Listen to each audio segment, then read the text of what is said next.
Shalom, Bapak Ibu yang dikasih Tuhan, selamat pagi. Bersuka cita saya boleh bertemu dengan jemaat BCM yang ada di Sarawak, dimanapun juga berada. Sekali lagi shalom, salam damai sejahtera dari Tanjung Pinang, Pulau Bintang, The Mission Headquarter. Nah, Bapak Ibu yang dikasih Tuhan, saya membawa satu topik yang sangat menarik ketika Yesus setelah bangkit dari kubur. Setelah 40 hari ketika dia berjalan pada titiknya, kalau kita perhatikan di dalam Lukas pasal 24 ayat ke-50 dikatakan, lalu Yesus membawa mereka keluar kota sampai dekat Betania. Di situ yang pertama yang dilakukan Yesus apa saudara? Ia mengangkat tangannya dan memberkati mereka. Saudara, makanya gak heran kita mengikuti Yesus. Saya percaya kita semua diberkati. Dari kehidupan kita, rumah tangga kita, keluarga kita, kesehatan kita, bahkan berkat yang lain. Kenapa saudara? Karena kita punya Tuhan yang suka memberkati.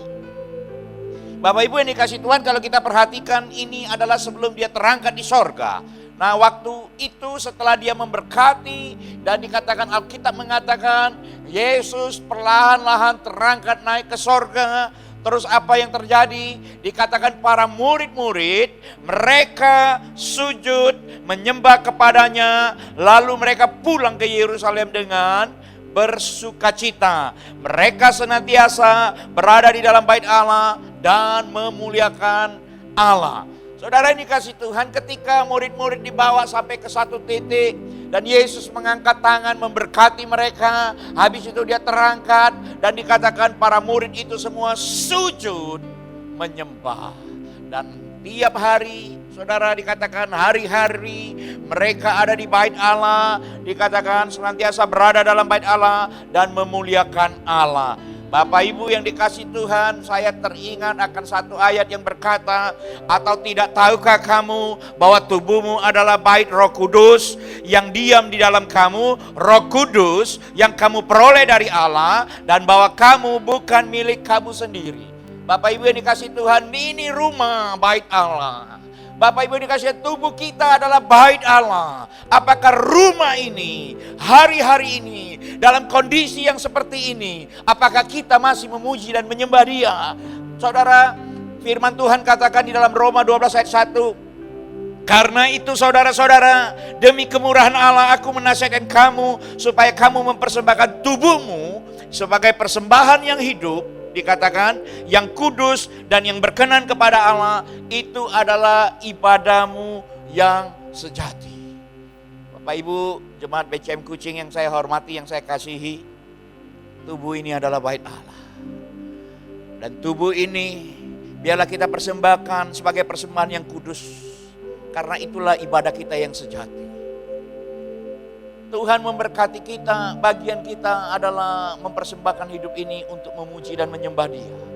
Saudara, kalau kita lihat sebelum Yesus disalib, satu kali dia memasuki kota Yerusalem, dia menangis, saudara, menangisi kota itu.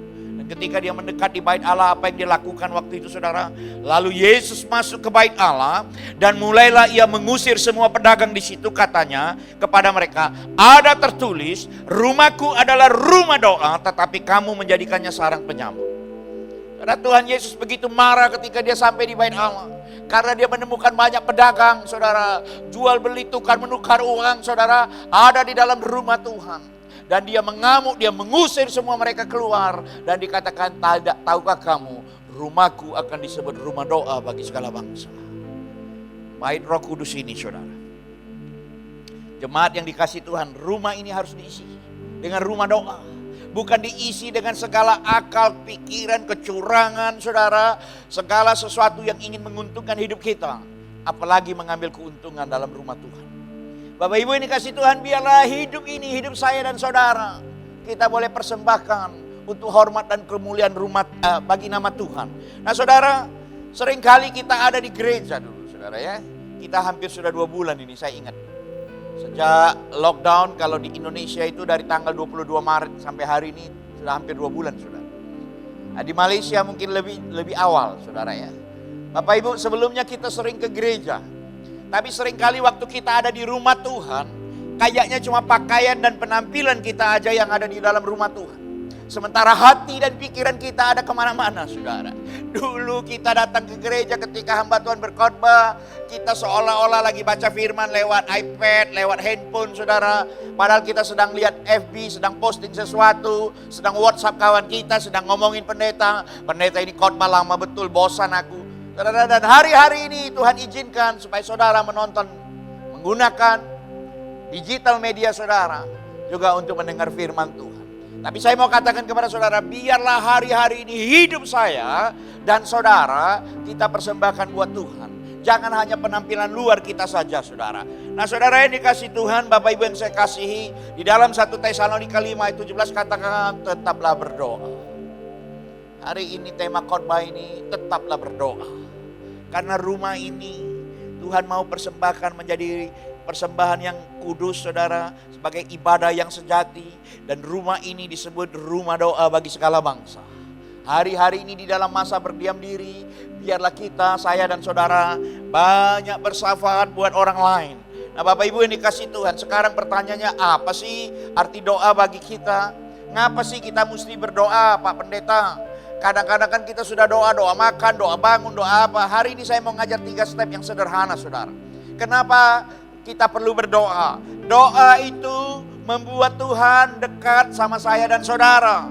Tuhan dekat pada setiap orang yang berseru kepadanya, pada setiap orang yang berseru kepadanya dalam kesetiaan. Kitab Mazmur 145 ayat 18, saudara. Dikatakan kesetiaan dalam berseru kepadanya. Kita ketika kita berdoa, kita sedang apa, saudara? Membuat Tuhan dekat sama kita. Bukan membuat kita dekat sama Tuhan, tapi membuat Tuhan dekat sama kita.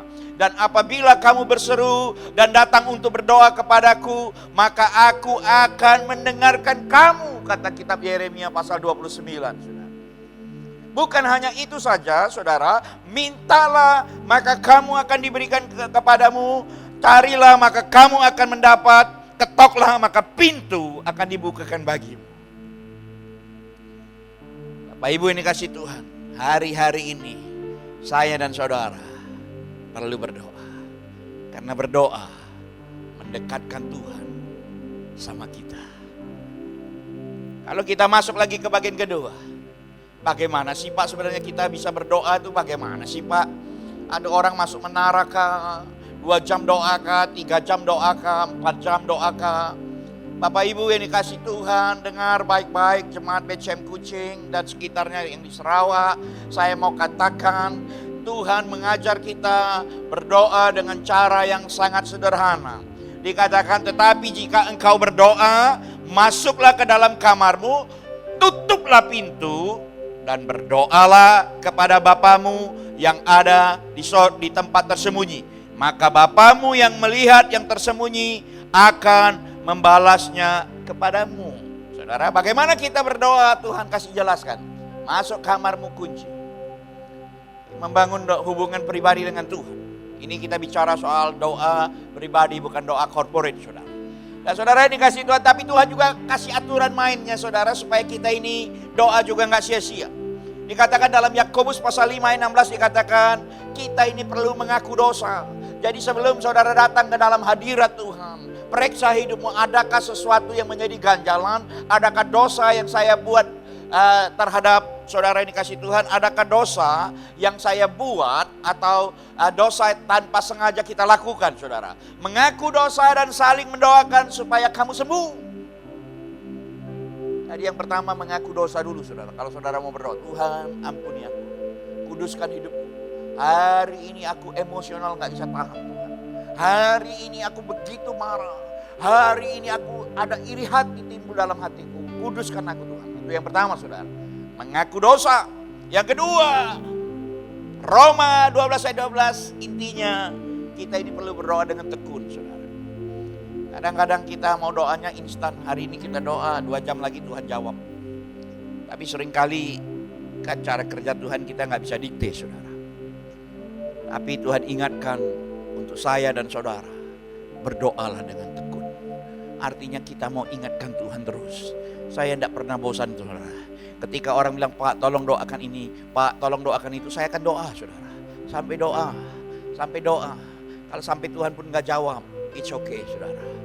itu kedaulatannya Tuhan. Tapi bagian saya lakukan.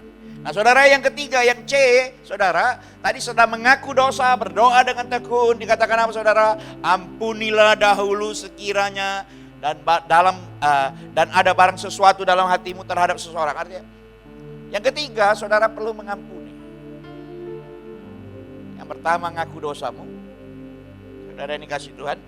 Yang kedua, perlu doa dengan tekun. Yang ketiga, kita juga mau mengampuni, saudara. Yang keempat, saudara, doa kita mau naikkan dengan ucapan syukur. Ada rasa terima kasih. Hari-hari ini tidak ada pilihan buat saya dan saudara selain banyak mengucap syukur. Saudara, urutan boleh saudara balik A, B, C, D, silakan saudara. Ada banyak hal yang lain. Tapi ini 4 yang esensial yang saya bagi. Bagaimana kita berdoa, saudara? Yang pertama, kita berdoa mengaku dosa. Kita juga mau berdoa dengan tekun, tidak jemu-jemu, saudara. Tapi kita juga mau berdoa dengan apa saudara? Mengampuni. Dan kita juga mau berdoa dengan penuh ucapan syukur. Nah Bapak Ibu yang dikasih Tuhan, langkah selanjutnya, dan doa apa yang didengar Tuhan? Betul saudara, tadi bagaimana berdoa. Terus doa yang kayak mana sih Pak yang didengar oleh Tuhan? Saudara ini kasih Tuhan, Daud mencatat dengan jelas saudara. Doa Daud sangat sederhana. Dan dia berkata seperti ini, dengarkanlah Tuhan perkara yang benar, perhatikanlah seruanku, berilah telinga akan doaku dari bibir yang tidak menipu. Catat itu saudara. Yang kedua dikatakan, korban orang fasik adalah kekejian bagi Tuhan, tetapi doa orang jujur dikenannya. Hari ini saudara, doa apa yang didengar Tuhan? Saya mau ingatkan jemaat Bethany Church Malaysia yang ada di Sarawak, yang ada di Kuching, dengar baik-baik. Saudara, ketika saudara berdoa, pastikan hidupmu, perkaramu adalah perkara yang benar. Engkau tidak menipu. Saudara, bibir ini harus jujur. Saudara, ada banyak hal seringkali yang membuat kita ini gak bisa diberkati, saudara. Karena hidup kita gak benar. Bukan hanya gak benar, tapi kita ini gak jujur. Gak jujur biasanya kurang tulus, saudara. Selalu mengambil kesempatan untuk mengambil keuntungan untuk diri sendiri.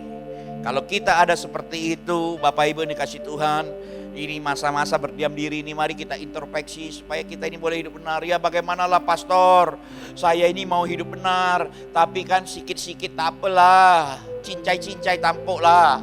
Saudara dengar baik-baik saudara, kalau mau jujur-jujur, kalau mau hidup benar, benarlah saudara. Saya teringat akan Raja Hizkia saudara.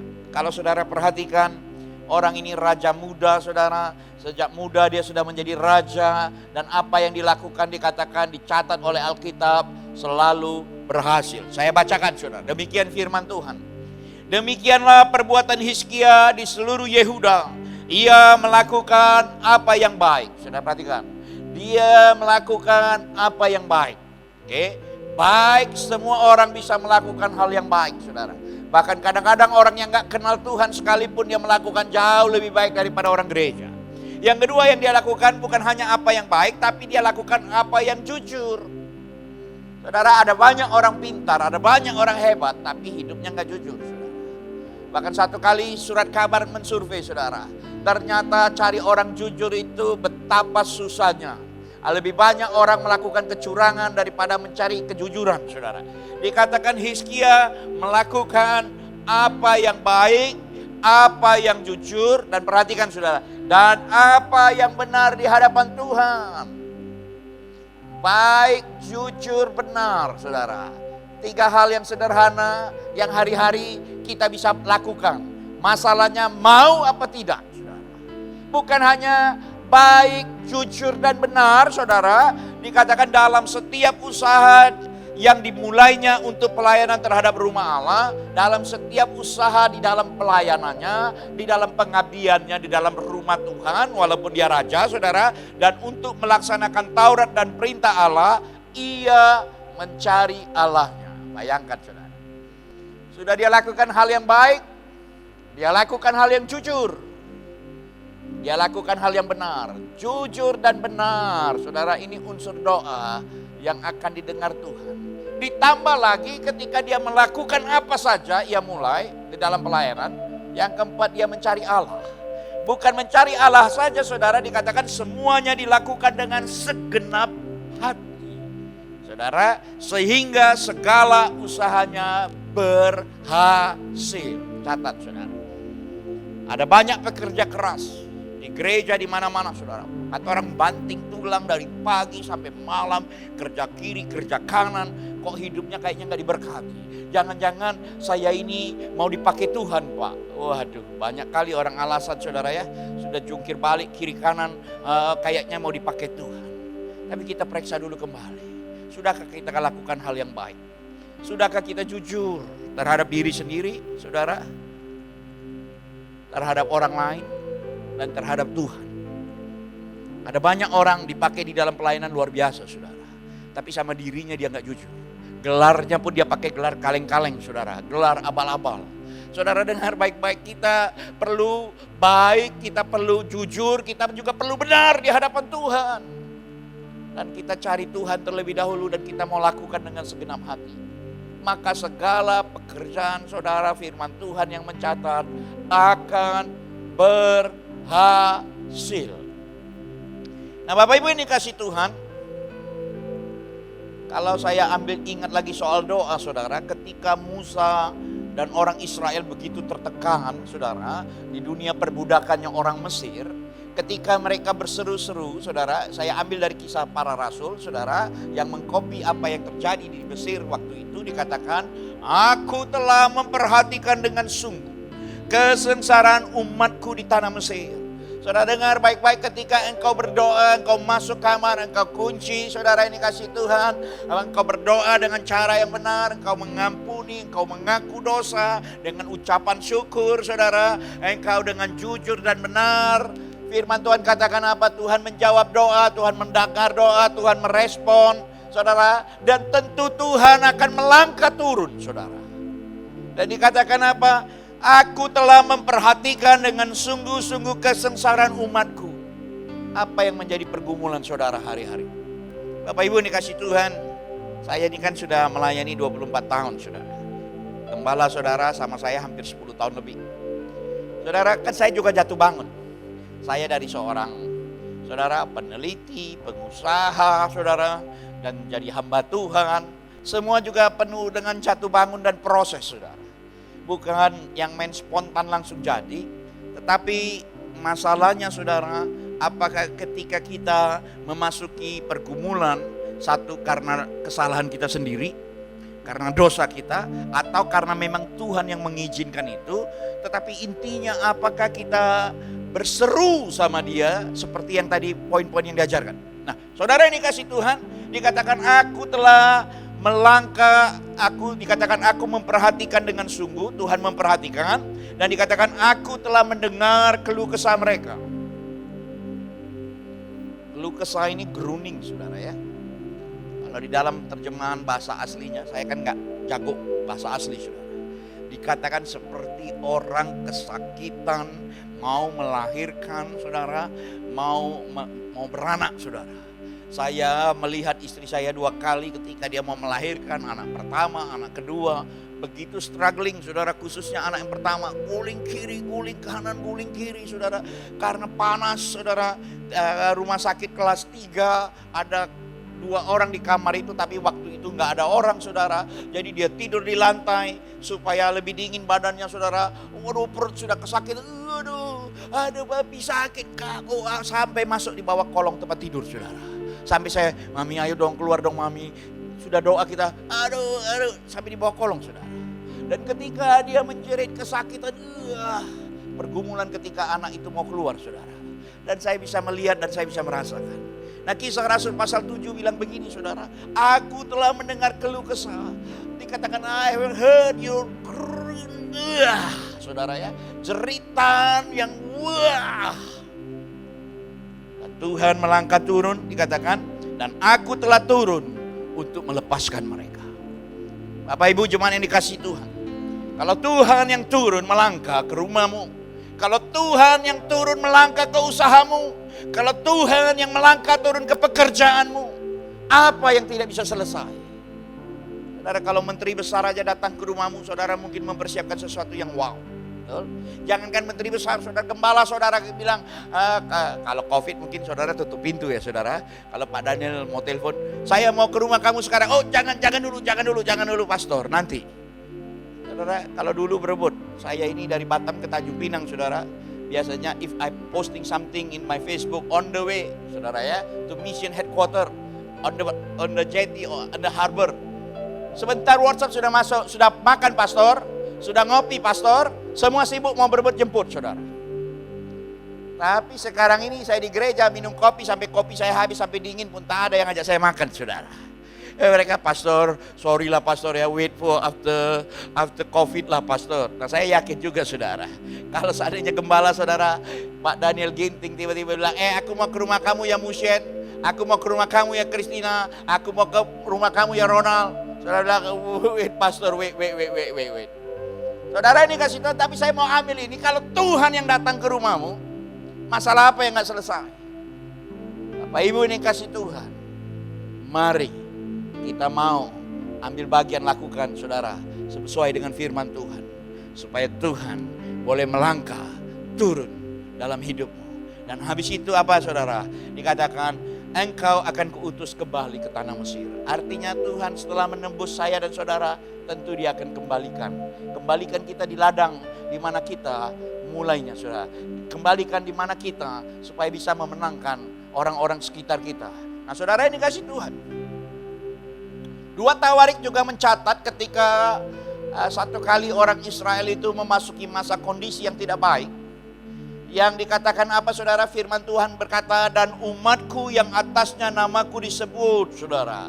Di sisi yang lain Tuhan sedang mengizinkan secara corporate, secara global saudara, pandemik ini harus terjadi. Dan firman Tuhan bilang apa? Dan umatku yang atasnya namaku disebut, merendahkan diri, berdoa dan mencari wajahku. Hari-hari ini Tuhan memaksa semua gereja untuk merendahkan diri saudara. Mau gereja besar, gereja raksasa, mega church, saudara, rich pastor, poor pastor, mission pastor, semua apa saudara boleh sebut. Semua diajar oleh Tuhan untuk tiarap saudara. Mau negeri besar, negeri maju, mau Amerika, mau China, mau siapapun saudara ya. Mau negeri Kristen, mau negeri Islam, saudara dengar baik-baik. Hari-hari ini semua tiarap. Siapa yang bisa memberhentikan ibadah saudara? Siapa yang bisa memberhentikan tempat prostitut, kasino, saudara? Saudara boleh bayangkan, kita sudah doa, saudara, doa keliling, doa peperangan, doa apa saja, saudara. Tapi kayaknya tempat-tempat itu nggak bisa tutup. Tapi saat ini, saudara, hanya sekejap, saudara, semua kayaknya very quiet, saudara. Semua diam. Nah saudara ini kasih Tuhan, Tuhan sedang melatih saya dan saudara untuk apa saudara? Merendahkan diri, berdoa dan mencari wajahnya. Lalu saudara berbalik dari jalan-jalannya yang jahat. Maka aku mendengar dari sorga dan mengampuni dosa mereka serta memulihkan negeri mereka. Jadi saudara perhatikan. Kalau tadi saudara it's private, personal saudara ya. Tapi kalau yang ini saudara doa corporate untuk gereja, untuk hamba Tuhan, untuk negara, negeri saudara. Semua harus merendahkan diri dan bertobat secara corporate. Nah, Bapak Ibu yang dikasih Tuhan. Merendahkan diri, berdoa dan cari Tuhan. Itu yang pertama saudara. Secara ke gereja harus melakukan hal ini. Bertobat saudara, Tuhan dengar dan pulihkan. Jadi sebenarnya saudara yang dikasih Tuhan, ikut Tuhan itu, following Christ, following Jesus is very simple. Don't make it so saudara, so crowded. Jangan kita buat terlalu ramai, saudara. Saya menjadi hamba Tuhan, Bapak Ibu yang dikasih Tuhan, you know me. I'm following Jesus and I'm served the Lord 23 and coming to 24 years saudara. Saya memasuki tahun yang ke-24 melayani Tuhan. Melayani dari satu tempat ke tempat yang lain. Dari kampung ke kampung, kota, bangsa. Itu hal yang biasa saudara. Tidak ada sesuatu yang wow begitu dalam arti kata. Kan ada orang bilang, wah kalau saya bisa khotbah di mimbar itu, khotbah di gereja itu. Bagi saya nggak peduli saudara. Mau tempat besar, tempat kecil. Selagi Tuhan izinkan saya untuk menyampaikan firman, itu satu kehormatan. Makanya I enjoy my life. Saya menikmati hidup saya menikmati pelayanan saudara. Dan dikatakan apa saudara? Tuhan dikatakan kalau kita semua perlu merendahkan diri. Amin. Kita perlu merendahkan diri, kita perlu berdoa, kita perlu cari Tuhan. Dan kita juga perlu bertaubat. Bertaubat saudara untuk introspeksi. Tuhan terima kasih Tuhan luputkan. Terima kasih Tuhan loloskan. Terima kasih. Saudara kalau enggak saya pikir saudara boleh tanya gembala saudara. Bisa jadi satu Messi yang luar biasa saudara.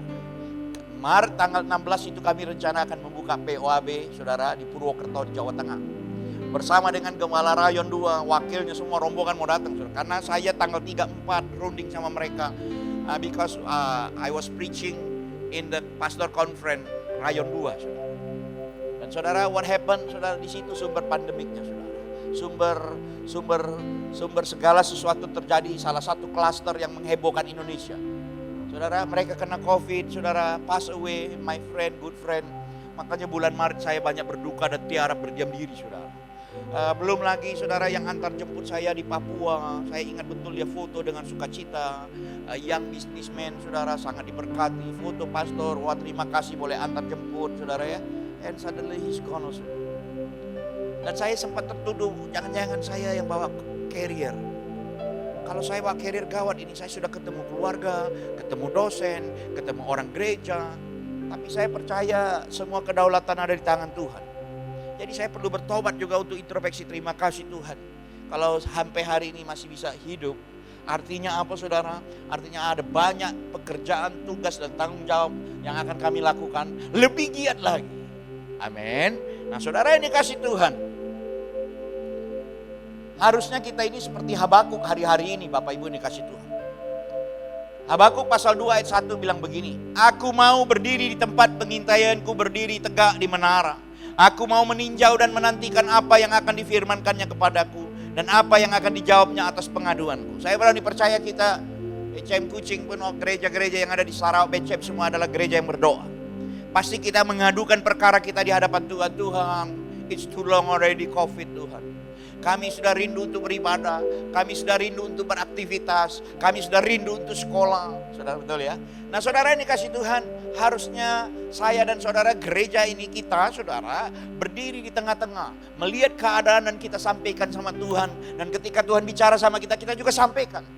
Kita mau jadi Habakuk saudara, berdiri di gap.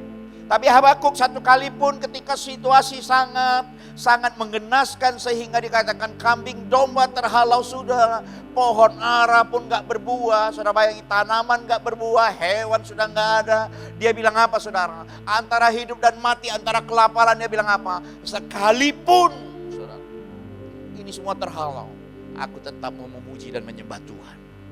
Dengar baik-baik, hari-hari ke depan tidak jauh lebih baik. Every nation is struggling to survive, saudara.